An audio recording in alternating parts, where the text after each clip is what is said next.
The Museum of Arts and Design sits on the south side of Columbus Circle in New York City, and it's quite a beautiful building. When I took the idea, I was still at the New York Times at the time, when I took the idea of creating a department of olfactory art to them, Holly Hotchner, who is the director of the museum, said something that I thought was very interesting. She liked the idea, everybody liked the idea, but for very, very different reasons. David McFadden, who's the chief curator, found it interesting because he said this is a new way of talking about art. It's a new medium. It's a new method of design, the design of perfumes, of works of olfactory art. And Holly's comment was, in the years that I've been working in art and in the art world, I have seen a transformation in the way that people view photography. Photography 30 years ago, 40 years ago, was absolutely not seen as an artistic medium. Today it is. So what happened during that time? What happened was our understanding of this medium transformed, and it was understood that photography was an artistic medium. One of the central aspects of the Department of Olfactory Art, of which I'm very, very pleased to be the curator. It's sort of the natural step after the New York Times. I was an art critic at the Times. The premise of my job there was that perfume is art, that these are works of olfactory art that are created by artists, and they deserve an intelligent criticism. This is the next step. This is the first department devoted entirely to olfactory art, not to any visual representation, not to bottles and packaging and anything that has to do with sight, only with the sense of smell. Painting, film, photography, these are art forms that speak to the sense of sight. Music, to the sense of hearing, and scent, perfume, to the sense of smell. We're going to look at three great works of art. These are not the greatest works of art. This is not the greatest hits. These are three works that I've chosen very, very specifically to discuss the similarities in aesthetic schools in perfume and in other artistic media, all right? If you are going to, as I hope to, establish olfactory art as an art form equal to painting, to dance, to music, then a very logical place to start is with Jicky. 1889, the artist is Aimé Guerlain, and Guerlain was of an era in Paris which was the really sort of the haute bourgeoisie, turn of the century. It's very interesting, the Eiffel Tower was also completed in 1889, and there were things that were happening that were new all over. One of the interesting things here is that there were two artists who essentially created scent as a medium. One was Aimé Guerlain, and the other was Paul Parquet. And Paul Parquet was actually the first olfactory artist to use synthetics. And Guerlain was the second. And Jicky is the greatest, probably the paradigmatic work of olfactory neoclassicism and romanticism. Remember the era in which he lived. Chopin had lived in the first half of the 1800s, and Chopin had brought, obviously, oral romanticism with him. Keats, Byron, romanticism in literature. Obviously, there was Delacroix, Ingres and Delacroix, who were vicious rivals. Ingres, the king of neoclassicism, of detail, of form, of all the formalistic techniques. You can smell in this work traditional French perfumery, the structure of what had come before. But you can also smell the romanticism. There is a sweep to this perfume that's fascinating. And the key to it were two molecules that were synthetics. You can't smell them overtly, but the genius of Jicky is that it freed the olfactory artist from nature. all art is artificial in the very best possible sense. Art must manipulate the viewer. It must force the viewer to have an experience, to feel something. The artist has to say, I am going to make you feel fear, joy, anger, shock, loneliness. Look at the difference between a Renoir and a Francis Bacon. Both painting, both utterly different experiences. All right? So this is the first olfactory art. This is a paradigm. This is very, very interesting because, again, it freed the perfumer from nature. The second work, we're going to go from 1889 to 1921. What is interesting about Chanel No. 5 is what's interesting about every aesthetic school that ever came before. We take them for granted. We understand, we say, oh yes, of course, Chanel No. 5. You say, oh yes, of course. Now at this point, I don't know, there are probably some kids out there who are saying, oh yeah, Radiohead, you know?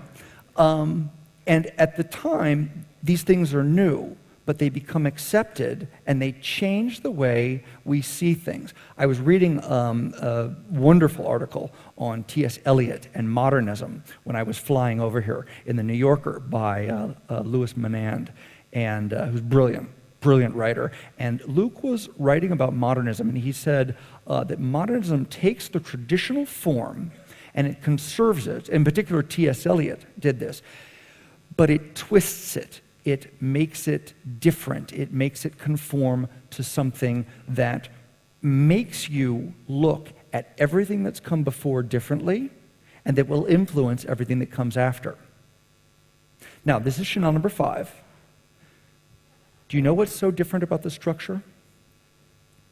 There's something fundamentally different with Jiki. It's difficult to understand because it's from a different era. It's not our era, but it's great enough that it's still here. Number one, because of the quality of the raw materials. The quality that Chanel uses are spectacular, very expensive.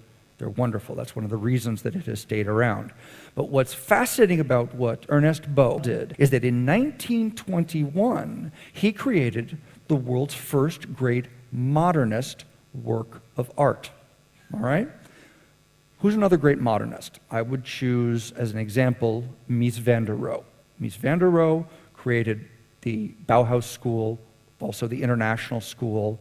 And what van der Rohe did was he took new raw materials, new technologies. He used new forms of steel. He used tempered glass. And he created something called the curtain wall, the famous glass box. And how he did this was, of course, he used a steel structure on the inside, and he took away the walls. And we think, oh, the glass box. I live in New York City, the Seagram's building on Park Avenue, I see it all the time, and you think, oh, you know, that's fine, that's nice. At the time, it was an absolute revolution. One of the reasons, probably the principal reason, was Mies and his other architects of the era, Gropius and Le Corbusier, but Mies in particular, I think, took away any visual cue to this structure. He disappeared the walls, and he put all the weight inside. And if you look at most of the buildings, and I'll use the Seagram's again as an example, the inside structure is not particularly innovative. The inside structure is very traditionalist. There are floors, they're flat, they have walls, they're at right angles. That's fine. The revolution was on the outside.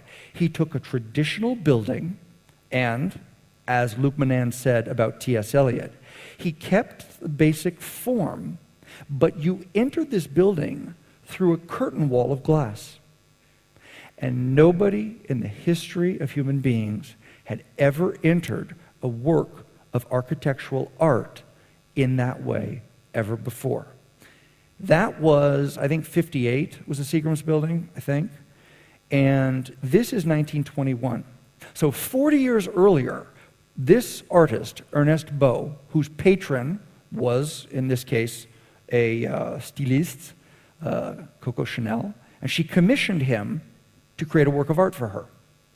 So he created this thing. In the interior structure of Chanel No. 5, which I'm sure you can smell, is a very traditional, beautifully built French floral. Turn-of-the-century French floral. Primarily rose, jasmine, ylang ylang. That's fine. It's beautifully constructed. One of the sayings about art, you have to know the rules before you can break them. Beau showed that he absolutely knew the rules. He was able to construct a gorgeous floral, okay? But then he did something revolutionary. He took his traditionalist structure and he wrapped it, just as Mies did, in a raw material that was new, created by new technology. In the 1850s, I believe, these molecules were first synthesized in a lab in Germany called aldehydes. Aldehydes are simply chains of carbon atoms, and the more atoms you have, the more the scent changes. Every atom that you add changes the smell of the aldehyde. And he took C10, so 10 atoms of carbon, C11, and C12. These smelled like nothing that anybody had ever used before. They were the first time. And perfumers were aware of them, but they had never used them. And the idea of using them was incredibly strange. It was bizarre. But he did it. And what he did was he cloaked a traditional structure in an exterior of aldehydes. You entered a traditional structure through what is in essence an olfactory curtain wall. It seems very sort of understandable to us. It's not. It's a revolution, but you have to understand it for what it is, all right? Perfume has gone through so many schools. Brutalism, proto-brutalism, was created by Germaine Cellier, who was a brilliant perfumer. I think it was 1948, was Fracas. And Fracas, she took tuberose, very difficult material. It's almost a flower with claws, and she put in the aggressiveness. And there's something that's extraordinary about it, because it wasn't pretty. It came out of the bottle, and it came right at you. And it was astonishing, but it was natural. And in 1998, Odor 53 was astonishing. It was created for Comme des Garçons, and it took brutalism and olfactory brutalism, and it really made it brutal. And it turned it into something that was ferocious, and there were no natural landmarks, all right? Now, after that comes another work, Untitled, by a brilliant perfumer, Daniela Andrier, 2010. It goes back to nature. It uses a natural material called galbanum, which is a very, very strong green. But you've gone from the use of tuberose, which is entirely natural, but twisted in a brilliant way, through Odor 53, which is entirely synthetic and meant to smell synthetic, to another work, Untitled, which is this natural world, but in a way that we've never seen it before. Overpowering, almost surreal green. If you haven't experienced it, you have to experience it. You have to smell it. It's absolutely brilliant. The last work of art that we're going to do is a work that I think is fascinating. Now, Jean-Claude Ellena is one of the 4 or 5 most important olfactory artists working today. Hermès is his patron. He is the in-house perfumer at Hermès, and he creates works of art for Hermès that are absolutely extraordinary. And what's interesting about him is that Ellena has been going in this direction for a long time. Like most artists, he is moving on a trajectory. I think of Mark Rothko, the abstract expressionism of that. There was olfactory abstract expressionism. I think diorama is the best example of that. Edward Rudnitska, one of the greatest olfactory artists of the mid-20th century. So we've gone neoclassicism, romanticism, modernism, abstract expressionism, through several other schools. Jean-Claude Ellena is not exactly doing minimalism, but doesn't this smell different? It smells like something that's not like Jiki or Chanel No. 5 at all. It has less weight. It has more light. it's luminous, and I think that it's a little bit unfair to call it minimalist. It's, in a sense, a sort of maximal minimalism, if you will.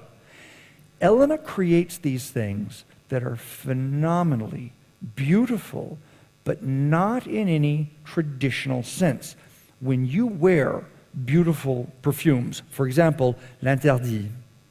L'Interdit, I think, is one of the greatest underappreciated perfumes around. It's a beautiful work of olfactory art, mid-20th century, but you carry it around in a very French fashion. It's a work that is beautiful, and people say, oh, your perfume smells wonderful. They are impressed with the beauty of it. And Elena, by contrast, is going for a school of perfumery where when you wear it, it's a completely different work of art. It almost absorbs into you. And you don't carry it around. You don't wear the perfume. In a sense, the perfume becomes you. And people don't say to you when you're wearing this, oh, your perfume smells beautiful. Your perfume smells wonderful. They say, you smell wonderful. It's a completely different approach. Obviously, Elena is a master of synthetics, which today are crucially important in the art. And I think that this is wonderful. This, by the way, is not on the market yet. This is Santal Massoya, and this comes on the market, I think, in a couple weeks from now. So you're getting a preview. I think that it is absolutely crucial that we understand that perfume is a full art. Look, another art form. Everybody agrees that film, that movies are an art form, but they are a hugely commercialized art form. It's the same with perfume. It's hugely commercialized, but there are great movies that are commercial successes and are also works of art. And there are small movies that are works of art, and they're very, very different. They're all in the same medium. Perfume is the same. These are olfactory works of art. They speak to the sense of smell, and my job as the curator at the Department of Olfactory Art is to establish this in the mainstream of art history. I'm very much looking forward to it. I hope that you enjoyed these works of art. Thank you.